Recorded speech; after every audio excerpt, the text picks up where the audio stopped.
Bonjour à tous, j'espère que vous allez bien pour ce 14e jour de confinement. Aujourd'hui, je vais vous proposer une recette minute euh, pour faire un masque capillaire avant shampoing. Vous aurez besoin de 3 ingrédients de base, à savoir de l'argile ou poudre de plante. Vous pouvez faire un mix des deux si vous le souhaitez. Un petit peu d'huile végétale. Moi, je choisirai l'huile de ricin aujourd'hui pour ses propriétés, donc pour les cheveux.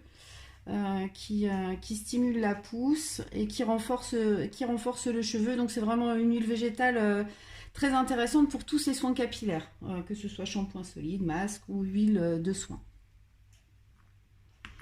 Au niveau des argiles, donc là moi aujourd'hui j'utiliserai de l'argile rose parce que c'est celle que j'affectionne particulièrement par rapport à mes cheveux fins. Donc c'est une argile que j'utilise aussi pour mes shampoings solides. Vous pouvez utiliser de l'argile verte par exemple pour les cheveux gras ou cheveux mixtes. Ou si vous avez de l'argile blanche, ça ira très bien, plutôt pour les cheveux normaux. D'ailleurs, j'en profite pour vous dire que sur ma page Facebook, vous avez un onglet à gauche où il y a une section articles et vous pourrez y trouver toutes les propriétés des huiles végétales, des hydrolats, des huiles essentielles et des poudres de plantes donc, pour la cosmétique. Alors donc on va juste donc prendre 2 cuillerées à soupe d'argile ou 3 cuillères à soupe. Là moi si j'ai envie de rajouter une autre poudre de plante, c'est de la poudre d'hibiscus qui est également fortifiante. Vous pouvez aussi réaliser vos propres poudres de plantes. Il suffit par exemple d'aller chercher, je sais pas, par exemple de l'ortie ou du romarin ou de la sauge, de bien faire sécher vos plantes, de les mixer et de les intégrer à vos cosmétiques capillaires. Donc ensuite, je vais rajouter donc l'équivalent d'une cuillère à café d'huile végétale. Vous pouvez prendre une autre huile que l'huile de ricin, l'huile de sésame, d'argan par exemple. Ça ira tout à fait bien. Et ensuite, donc là, moi, j'ai fait une infusion d'ortie, également qui est vraiment fortifiante pour les cheveux, qui assainit le cuir chevelu.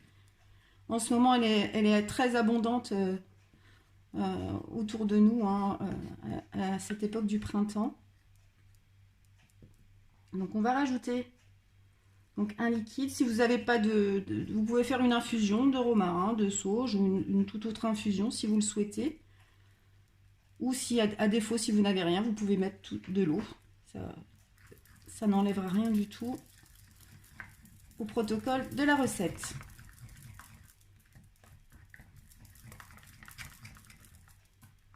Le but est d'avoir une consistance qui soit ni trop épaisse, ni trop fluide pour pouvoir l'appliquer. Alors j'avoue que moi j'ai pas une chevelure abondante, donc c'est vraiment une dose qui me suffira largement. Si jamais c'est pas suffisant pour vous, vous pouvez doubler ou tripler cette recette.